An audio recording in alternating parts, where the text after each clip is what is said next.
सुप्रभात बच्चों, आप सभी का दिन मंगलमय हो। इसी शुभ कामना के साथ, मंगल कामना के साथ आज द्वादशी कक्षा में भास्वती भाग 2 संस्कृत पाठ्यपुस्तक के चतुर्थ पाठ प्रजानुरंजको द्रिपः इस पाठ का अध्ययन करते हैं। बच्चों, इस पाठ का संकलन महाकवि कालिदास द्वारा विरचित रघुवंश महाकाव्य के पहले सर्ग से किया गया है। आरंभिक श्लोकों में कालिदास महान रघुकुल के राजाओं के गुणों के वर्णन के माध्यम से संसार को ये बताने की चेष्टा करते हैं कि शासकों में कौन कौन से गुण होने चाहिए। राजा का पहला धर्म प्रजा का मनोरंजन पूर्वक पालन करना होता है। राजा प्रजा के हित के लिए लोगों से टैक्स लेकर के राजस्व इकट्ठा करता है, धन इकट्ठा करता है। उसका उपयोग प्रजा कल्याण के लिए होना चाहिए, न कि अपने ऐशो आराम के लिए, ऐश्वर्य के लिए। प्रजा का मंगल हो उस टैक्स से, ये इस पाठ में संकेत किया गया है। इसका उद्देश्य आपातकालीन स्थिति आने पर जनता के दुख दूर करना होता है। राजा को विद्वान, सत्यवादी, इंद्रिय निग्रही तथा प्रजापालक होना चाहिए। इस संसार में वे ही राजवंश चिरकाल तक राज्य करते हैं जिनमें रघुवंशी राजाओं के समान गुण पाए जाते हैं। तो कालिदास जी महाकवि ये बताना चाहते हैं कि रघुकुल वंश में उत्पन्न हुए राजाओं ने एक उच्च कोटि का आदर्श प्रस्तुत किया। एक श्रेष्ठ राजा के जो भी गुण होते हैं वो सभी उनमें विद्यमान थे। प्रजापालन, प्रजानुरंजन ही शासक का मुख्य धर्म है। यह ध्वनि इस पाठ में प्रकट होती है। यही इस पाठ में संदेश दिया गया है। तो कालिदास जी द्वारा विरचित प्रजानुरंजको नृपः रघुवंश महाकाव्य से उद्धृत इस पाठ का अध्ययन करते हैं। आइए देखते हैं इसका पहला श्लोक।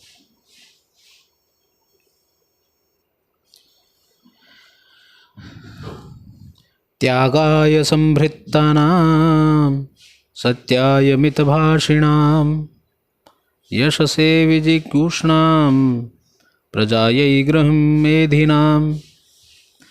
त्यागाय संभृतार्थानां। संभृतार्थानां अर्थ का अर्थ है धन।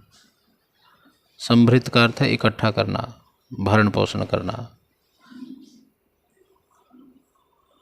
धन संग्रह करने के लिए, धन संग्रह जो कर रहे हैं रघुवंशी राजा, वो केवल त्याग के लिए, अपने पास स्टोर करने के लिए नहीं। संभृतार्थानाम त्यागाय, रघुवंशियों का धन करने का उद्देश्य केवल त्याग करना है। सत्याय मित भाषिणाम, और कम बोलने वाले रघुवंशियों का, मित भाषिणाम का अर्थ कम बोलना, सत्य के लिए है। वो जितना बोलेंगे वो सत्य बोलेंगे। वो मितभाषी हैं परंतु सत्य के लिए समर्पित हैं। सत्याय मितभाषिणाम, कम बोलने वाले और सत्य के लिए समर्पित रघुवंशियों का। यश से विजिगीषूणाम, और यश प्राप्त करने की इच्छा से जीतने वाले रघुवंशियों का। विजिगीषूणाम का अर्थ है जीतने के लिए। यश से मैंने यश के लिए, यश प्राप्ति के लिए, कीर्ति के लिए, प्रसिद्धि के लिए जीतने वाले रघुवंशियों का।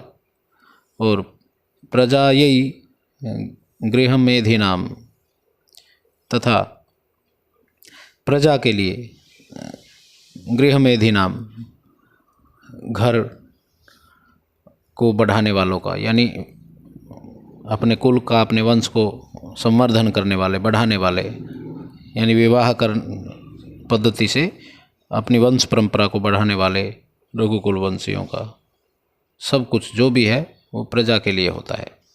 एक बार फिर ध्यान दीजिए प्रथम श्लोक पे, उन रघुवंशियों का धन संग्रह केवल त्याग के लिए, लोगों के मंगल के लिए पहले इकट्ठा करेंगे और फिर उनको लगा देंगे, यानी अमीर से प्राप्त करके गरीबों के साथ धन का समान संतुलन। ये नहीं कि भाई एक के पास तो बहुत हो जाए और एक के पास खाने के लिए अनाज भी ना हो, तो उस स्थिति को एक समान करने के लिए वो धन संग्रह करते थे और फिर त्याग कर देते थे उसका। और सत्यायमित भाषिणाम, रघुवंशियों जो अल्प भाषी होते हैं, मित भाषी होते हैं, कम बोलने वाले होते हैं, वो सत्य के लिए समर्पित हैं। और विजिगीषुणाम, उनकी जो जीतने की इच्छा है वो केवल यश प्राप्ति के लिए है, धन प्राप्ति के लिए, प्रसिद्धि की प्राप्ति के लिए है। और गृहम एधिनाम प्रजायै, और जो भी वंश परंपरा का संवर्धन करते हैं, वंश परंपरा को बढ़ाते हैं, या विवाह पद्धति से जो परिवार की श्रृंखला बढ़ती है, तो वो भी उनका उद्देश्य केवल प्रजा पालन ही है। इस प्रकार से कहने का भावार्थ ये है कि श्लोक में रघुवंशी राजा जो कुछ भी कार्य करते थे वो केवल अपनी प्रजा के हित के लिए ही करते थे, चाहे वो परिवारवाद हो, परिवार बढ़ाना हो, या जीतने की इच्छा हो, या कम बोल करके सत्य की रक्षा करना हो, अथवा धन इकट्ठा करके उसका त्याग करना हो। श्लोक संख्या 2, शैशवे अभ्यस्त विद्यानां यौवने विषयिषिणां वार्धके मुनिवृत्तिनां योगेनन्ते तनुत्यजाम्। उनके जीवन की देखिए 4 अवस्थाएं हैं, बाल्यावस्था, यौवन अवस्था, बुढ़ापा और फिर समाप्ति। तो इन चारों अवस्थाओं में जो रघुवंशी कुल के राजा हैं वो क्या करते हैं? पहले है शैशव काल, बाल्यावस्था में अभ्यस्त विद्या नाम, वो शास्त्रों का, विद्याओं का अभ्यास करते थे। यौवने विषयिषिणाम, और युवावस्था में वो विषयों का भोग करते थे, भोग विलास।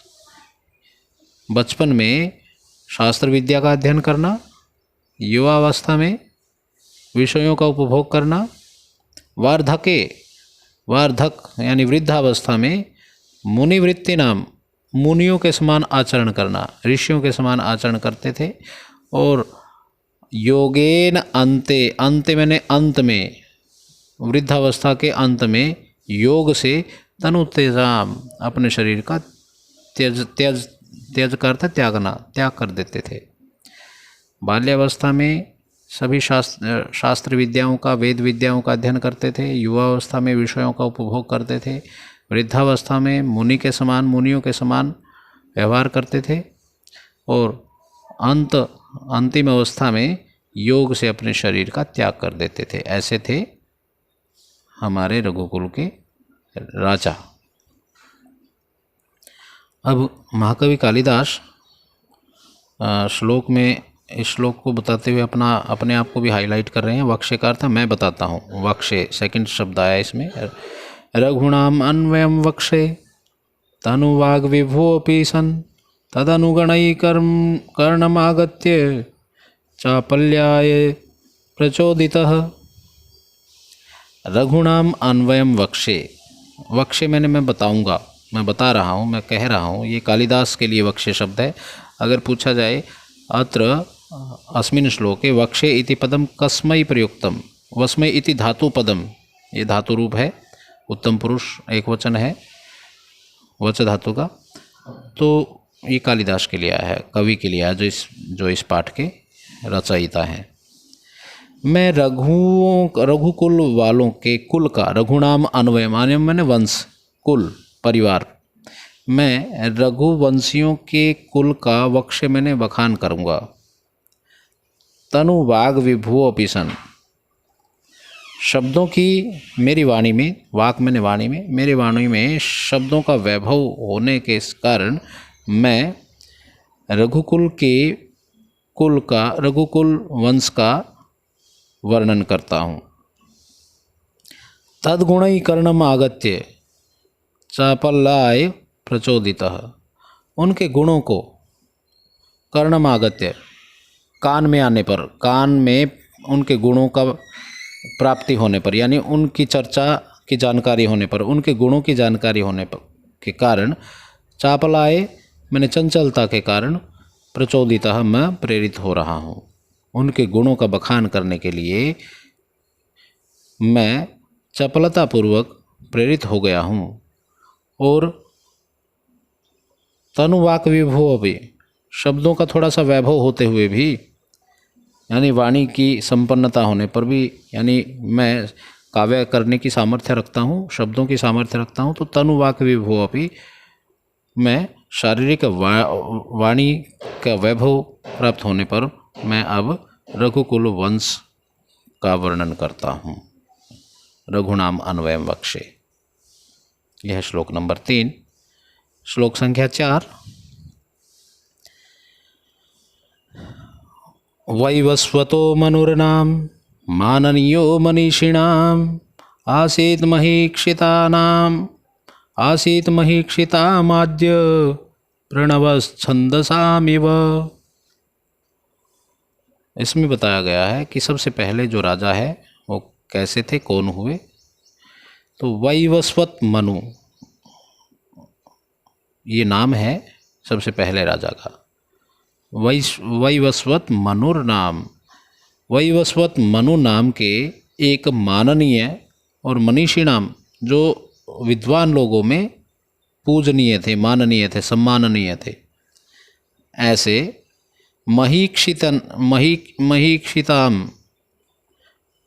महीक्षिताम मैंने राजाओं में, आद्य मैंने सबसे पहले, आसीत मैंने थे। वैवस्वत मनु जो विद्वानों में माननीय थे और राजाओं में सबसे पहले राजा थे, ऐसे। और छंदसाम इव, जो वेदों में, प्रणवस छंदसाम इव, जो वेदों में प्रणव ओमकार अक्षर, ओम बोलते ना, ओम का उच्चारण करते, जो वेदों में ओम अक्षर के समान प्रसिद्ध थे, ऐसे वैवस्वत मनु नाम के राजा हुए। एक बार फिर से सुनिए। जो मनीषी जनों में, यानी बुद्धिमान लोगों में, विद्वान लोगों में सम्माननीय थे, पूजनीय थे, तथा जो राजाओं में, सेकंड लाइन का पहला भाग, जो राजाओं में सबसे पहले राजा थे और जो वेदों में प्रणव अक्षर के समान, ओम अक्षर के समान प्रसिद्ध थे, ऐसे वैवस्वत मनु नाम के राजा हुए। श्लोक संख्या 5। तदन्वे शुद्धिमती प्रसूतः शुद्धिमत्तरः। तदन्वे, उस कुल में, अब ये शुद्धिमती इस कुल का विशेषण है, उस पवित्र कुल में, उस पवित्र कुल में, अब मनु राजा के बाद शुद्धिमत्तरः, जो पवित्रों से भी पवित्र, प्रसूतः मैंने उत्पन्न हुए, उस पवित्र कुल में, पवित्रों से भी पवित्र, उस पवित्र कुल में पवित्रों से भी पवित्र दिलीपः, दिलीप नाम के राजेंदु, जो राजाओं में श्रेष्ठ थे। कैसे थे वो राजा? सेकंड लाइन का लास्ट भाग, क्षीर निधाविव, जैसे क्षीर निधि मैंने क्षीर सागर में, इंदु उससे क्षीर निधा इव, निधौ इव, यहाँ पर आयाधि संधि है, तो क्षीर सागर में जैसे इंदु मैंने चंद्रमा प्रतिबिंबित होता है, प्रतिबिंब उसका सुंदर लगता है, उसी प्रकार से राजाओं में भी चंद्रमा के समान प्रतिबिंबित होने वाले उस रघुवंश में, उस पवित्र रघुवंश में पवित्रों से भी पवित्र दिलीप नाम के राजा हुए। श्लोक संख्या 5। इसके बाद है श्लोक संख्या 6। अब राजा दिलीप के बारे में वर्णन होगा कि वो कैसे हैं। आकार सदृश प्रज्ञ, प्रज्ञया सदृश आगम, आगमैः सदृश आरंभ, आरंभ सदृशोदय। इसमें बताया गया है कि आकार सदृश प्रज्ञ, आकार के समान बुद्धि वाले, अपने रूप के समान बुद्धि वाले, और प्रज्ञा सदृश आगम, और प्रज्ञा के समान, बुद्धि के समान, आगम मैंने वेद, विद्या, ज्ञान वाले, और आगम सदृश आरंभ, आगम का अर्थ है वेद, जिसका वेद के समान आरंभ होता है। वेद का लक्षण आरंभ करना, और आरंभ सदृशोदय, जिसका आरंभ, जिसकी शुरुआत, उदय, जिसका आरंभ, जिसका वेद, जो काम, इसका कहने का अभिप्राय ये है, एक बार जो काम आरंभ हो गया उसको फलीभूत करना, उसको परिणाम पर लेके जाना। बहुत से ऐसे होते हैं कि एक बार कार्य शुरू कर देते हैं, उसके बाद शुरू में तो बहुत अधिक उत्साह दिखाते हैं, लेकिन धीरे धीरे उत्साह ठंडा होने लगता है। तो इस श्लोक में ये बताया गया है कि भाई जो राजा दिलीप हैं वो आकार सदृश प्रज्ञ, अर्थात वो अपने रूप के समान तीक्ष्ण बुद्धि वाले, श्रेष्ठ बुद्धि वाले थे। सदृश शब्द का प्रयोग व्याकरण में उपपद विभक्ति, सह सदृश समान, तो वहाँ तृतीय विभक्ति लगती है। सह साकम सार्थम समम, ये आप उपपद विभक्ति में पहले पढ़ चुके हैं। तो आदर्श आकार सदृश, आकार के समान बुद्धि वाले, अपने रूप के अनुकूल बुद्धि वाले, तथा बुद्धि के समान शास्त्रों का अभ्यास करने वाले। प्रज्ञा सदृश आगम, आगमई सदृश आरंभ, और शास्त्रों के समान अभ्यास के समान आरंभ, मैंने काम को आरंभ करने वाले। पहले शास्त्रों का ज्ञान प्राप्त कर लिया, फिर उस ज्ञान के बलबूते कार्य को शुरू करने वाले, और कार्य शुरू हो गया तो उसके बाद है आरंभ सदृशोदय, उस आरंभ के करने के बाद उदय की प्राप्ति करने वाले, यानी फल सिद्धि, जो फल प्राप्त होगा कार्य को, कोई भी काम करते हैं तो उसका परिणाम अवश्य होता है, उसके फल प्राप्ति होती है। तो उसके समान, उसके अनुकूल, जितना बड़ा काम किया तो उतनी ही बड़ी उपलब्धि प्राप्त करना, आरंभ के सदृश फल सिद्धि प्राप्त करने वाले राजा दिलीप थे। एक बार फिर, अपने रूप के अनुकूल बुद्धि वाले थे, बुद्धि के समान शास्त्रों का अभ्यास करने वाले थे, शास्त्रों के समान, शास्त्रों के अभ्यास के समान कार्य को शुरू करने वाले थे, तथा जैसा कार्य शुरू करते थे वैसे ही वो उसके अनुकूल सदृशोदय, वैसी ही फल सिद्धि को, परिणाम को प्राप्त करने वाले थे। श्लोक संख्या 7। प्रजानां भूत्यर्थं सताभ्यो बलिम् अग्रहीत, सहस्र गुणमुत्सृष्टम् आदत्ते हि रसम रविः। प्रजानां भूत्यर्थम, प्रजा के मंगल के लिए, प्रजा के ऐश्वर्य के लिए, प्रजा के सुख समृद्धि के लिए, ताभ्य मैंने उस प्रजा से बलिम अग्रहीत, बलि को ग्रहण करते थे। यहाँ पर बलि का अर्थ टैक्स, कर, कर बोलते हैं हिंदी में, अंग्रेजी में टैक्स कहते हैं। तो जो रघुकुल वंश में राजा दिलीप थे वो प्रजा से उनके ऐश्वर्य के लिए, भूत्यार्थम मैंने उसके मंगल के लिए, बलिम अग्रहीत, टैक्स स्वीकार करते थे, टैक्स ग्रहण करते थे। सेकंड लाइन, सहस्र गुणम उत्सृष्टम आधत्ते, रसम रवि, जैसे सूर्य सहस्र गुणा, 1000 गुणा उत्सृष्टुम, उत्सर्जन करने के लिए पृथ्वी से रसम आधत्ते, पृथ्वी से रस को ग्रहण करते हैं, पानी को ग्रहण, वाष्प के रूप में, वाष्पीकरण चक्र होता है ना। तो जैसे सूर्य पृथ्वी को 1000 गुणा वापस लौटाने के लिए पृथ्वी से वाष्पीकरण के रूप में जल ग्रहण करते हैं, वैसे ही राजा दिलीप प्रजा से उनके कल्याण के लिए 1000 गुणा वापस करने के लिए उनसे ग्रहण करते थे टैक्स को। ये श्लोक का अर्थ है। श्लोक संख्या 8। ज्ञाने मौनम क्षमा क्षक्तौ त्यागे श्लाघा विप्रययः गुणः गुणानुबन्धित्वा तस्य सप्रशवा इव। ज्ञाने मौनम, जो ज्ञान में मौन धारण करने वाले, थोड़ा सा ज्ञान हो जाता है, कुछ लोग अभिमानी हो जाते हैं, मुझे ये आता है, परंतु जो रघुकुल वंश के जो राजा लोग थे वो ज्ञान में कभी घमंडी नहीं होते थे, अभिमान नहीं करते थे। तो ज्ञाने मौनम, वो ज्ञान में मौन धारण करने वाले। क्षमा शक्तौ, और शक्तिशाली होने पर भी उनमें क्षमा करने का गुण विद्यमान था। शक्ति के साथ साथ माफ़ी देने वाले। त्यागे श्लाघा विप्रयः, और त्याग करने में अपनी प्रशंसा नहीं करते थे। श्लाघा विप्रय, श्लाघा होती है प्रशंसा, और विप्रय विपरीत थे, अपनी प्रशंसा के विपरीत थे। त्याग के कार्यों में वो अपनी प्रशंसा के विपरीत थे, अर्थात त्याग करने में वो कभी अपनी बड़ाई नहीं करते थे।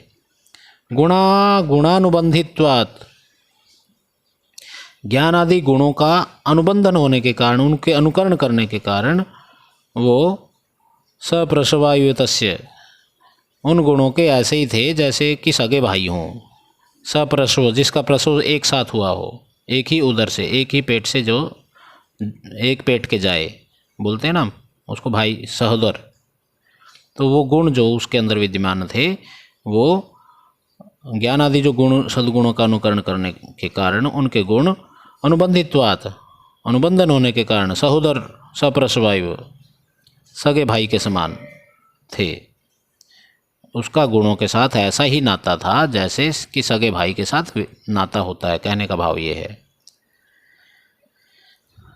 श्लोक संख्या 9। प्रजानां विनयाधादात्, प्रजानां विनयाधानात् रक्षणात् भरणादपि स पिता पितरस्तासां केवलं जन्म हेतवः। प्रजाजनों के, षष्ठी विभक्ति बहुवचन है, प्रजाजनों में विनय का आदान करने वाले, विनय का, विनम्रता का, पेशेंस, विनय आदि गुणों के का संपादन करने वाले, उनको संस्कारमय बनाने वाले रघुकुल के शिरोमणि जो राजा दिलीप थे, तो वो प्रजाजनों में विनय आदि गुणों का आदान करने वाले थे। जो विनम्रता आदि गुण हैं उनको, प्रजाजनों को संस्कारमय बनाने वाले थे। रक्षणात्, और उनकी रक्षा करने के कारण, उनमें विनय आदि गुणों का संपादन करने के कारण। भरणात्, भरण पोषण करने के कारण। ये क्या क्या करते थे राजाओं, ये राजा प्रजा के लिए, इस श्लोक में बताया गया है कि वो अपने प्रजाजनों में विनम्रता आदि गुणों का आदान करने के कारण रक्षा, उनकी रक्षा भी करते थे। रक्षणात्, विनय आदानात्, इसको संधि विच्छेद करेंगे तो विनय आदानात् प्लस रक्षणात् प्लस आभरणात् प्लस अपि। जब आप इस तरह से इन शब्दों को अलग अलग तोड़ोगे तो आपको अर्थ स्पष्ट दिखाई देगा। तो प्रजाओं में विनय आदि गुणों का आदान करने के कारण, रक्षणात्, उनकी रक्षा करने के कारण, आभरणात्, उनका भरण पोषण करने के कारण, सपिता, वही वास्तव में पिता थे। पितरस्तासाम केवलम जन्म हेतवः, और प्रजाजनों के जो पिता, उनके जो संबंधी पिता थे, यानी ब्लड रिलेशन में जो उनके पिता थे, तो वो तो वास्तव में केवल जन्म हेतु, वो तो केवल जन्म देने के ही हेतु थे। सही पिता तो राजा दिलीप थे उनके, क्योंकि रक्षा वो करते थे, भरण पोषण वो करते थे और उनको आचरण वो सिखाते थे। तो सही पिता तो राजा दिलीप थे, रघुवंशी शिरोमणि थे। बाकी जो पिता हैं प्रजा के, वो तो केवल उस प्रजा के जन्म देने के हेतु मात्र थे। श्लोक संख्या 10। द्वेष्योऽपि सम्मतः शिष्टस्तस्यार्थस्य यथौषधं त्याज्यो दुष्टो प्रियो आसीत् अंगुलीवोरगक्षता। द्वेष्योऽपि सम्मतः, द्वेष भावना होने पर भी समान, समतः मैंने समान भाव, यानी द्वेष करने वालों के प्रति भी वो विचार करते थे। यानी कि भाई ये तो द्वेष कर रहे हैं, तो एक बार उसके कारण तक जाते थे कि ये द्वेषी क्यों है। अगर कोई अपराध करता है तो वो अपराधी क्यों है, यानी कि भाई अपराधी है तो उसको एकदम सजा सुना दी, तो उस पर भी वो विचार करते थे। द्वेष्योपि सम्मतः, दुष्ट व्यक्तियों पर भी, द्वेष करने वाले व्यक्तियों पर भी वो विचार करते थे, उसमें समान भाव रखते थे।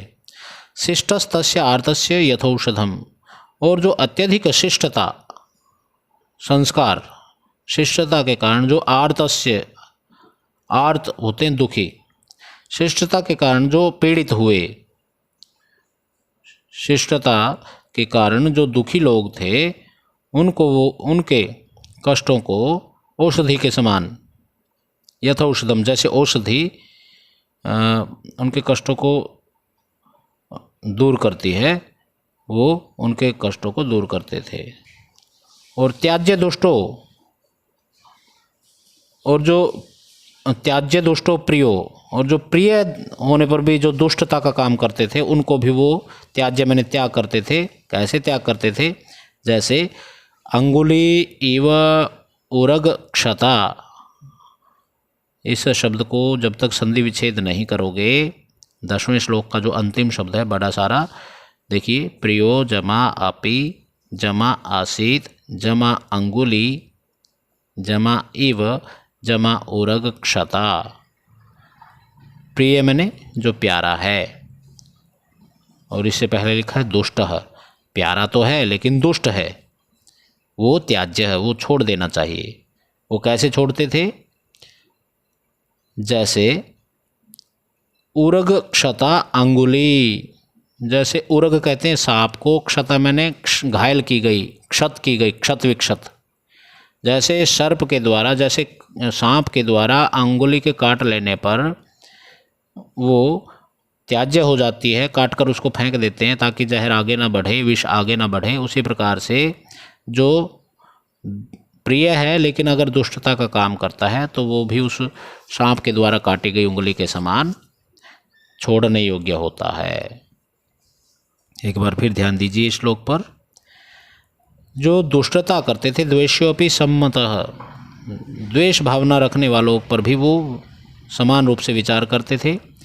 और जो शिष्टता के कारण, शिष्ट आर्तस्य तस्य यथौषधम, जो शिष्टता के कारण अत्यधिक दुखी लोग थे उनको भी औषधि के समान उनका उपचार करते थे। तथा जो प्रिय है, सेकंड लाइन में, और जो प्रिय होकर के दुष्ट है उसका वो त्याग उसी प्रकार करते थे जैसे शरीर से प्रिय उंगली जो सांप के द्वारा काट ली गई है उसको हम अलग कर देते हैं। श्लोक संख्या 11, अंतिम श्लोक इस पाठ का। सह वेलाव प्रबलायाम परीखीकृत सागरम अनन्य शासनामुर्विम शशाशैकपुरीमिव। स वेला प्रबलायाम, वेला प्रबलायाम का अर्थ है सागर तट ही जिस नगर की 4 दीवारी हैं। देखिए, कल्पना कीजिए सारी धरती का राजा दिलीप है और उसमें जो 70%, 71 जितना, मैं मुझे ये तो भूगोल का विषय है, ऐसा मानते हैं कि जो पानी है वो 3 हिस्से हैं और एक हिस्सा भूखंड है। तो पानी से घिरा हुआ है, सारा जो धरती का टुकड़ा है, जो ठोस है, वो सारा का सारा पानी से घिरा हुआ है। अर्थात ये कह सकते हैं कि पानी ही जिसकी चार दीवारी बन गई है। तो इसमें वेलाव प्रबलायाम का अर्थ है सागर तट ही जिस नगर की चार दीवारी है। वेला प्रबलायाम दूसरा शब्द श्लोक का। सागर तट ही जिसकी चार दीवारी हैं, और पृथीकृत सागरम, और जिस सागराम, और सागर की चार दीवारी को पृथीकृत सागरम, जिसने चारों राउंड लगा दिया, परिधि बना दिया है। सागर तट ही की चार दीवारी वाले और समुद्र की चार दीवारी से घिरे हुए, परिखी मैंने घिरना, सागर तट ही जिसकी चार दीवारी है और जो समुद्र की चार दीवारी से घिरा हुआ है, ऐसा सारी पृथ्वी अनन्यम, जिसके जो अन्य के द्वारा, अनन्य जो किसी अन्य के द्वारा शासन नहीं की गई, ऐसी उर्विम, शासनाम के बाद उर्विम, उर्वी कहते धरती को, ऐसी धरती पर सशास उसने शासक किया, पुरीमिव, उस नगरी पर राजा ने एक नगर के समान शासन किया। एक बार फिर ध्यान दीजिए, उस राजा दिलीप ने सागर तट की चार दीवारी वाले वेलाव प्रबलायाम और परीखीकृत सागरम, समुद्र की चार दीवारी से जो घिरा है, जो घिरा हुआ भाग है धरती का, उस सारे धरती के भाग पर दूसरे राजाओं द्वारा अनन्य शासनाम उर्विम, जो किसी दूसरे शासक के द्वारा शासित नहीं की गई, ऐसी धरती पर एक पुरीमिव, अंत में लिखा हुआ एक नगरी के समान, सशास उसने शासन किया। यानी जितने भी धरती का हिस्सा था, उस सारी धरती का राजा वही था, वो सारा उसका एक नगर था किसी समय में।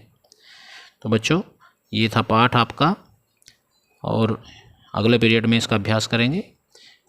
इसमें 11 श्लोक हैं और इसका अर्थ समझेंगे आप इसी के साथ।